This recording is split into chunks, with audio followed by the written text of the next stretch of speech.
Jesus kom weer op die wolke uit die Kleuterkerk Doenboekereeks. Hallo maats! Jesus het vir sy disippels gesê, hulle moet van hom getuig. Dit beteken om opgewonde te wees oor Jesus en vir ander mense van hom te vertel. Dan is ons ook Jesus se ligdraers. Ons moet aanhou om vir mense te vertel van Jesus se liefde vir ons. Toe Jesus opgevaar het na die hemel, het 2 engele vir sy disippels gesê, hy sal terugkom, net soos hy weggegaan het, op die wolke. Elke keer wanneer ons wolke sien, kan ons onthou dat Jesus weer sal kom.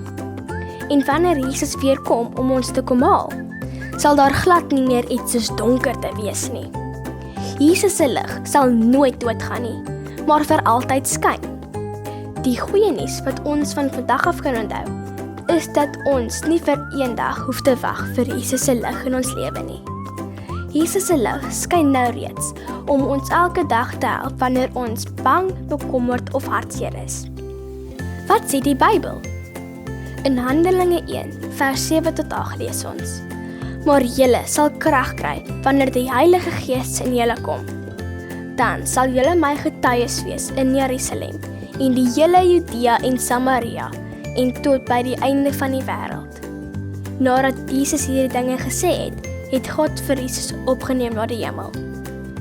Kom ons bid saam. Dankie Jesus dat U vir my lief is en dat U vir ewig en altyd die lig vir die wêreld en vir my lewe is. Dankie dat U beloof het om weer op die wolke te kom en my te kom haal om vir ewig en altyd by U te bly. Amen.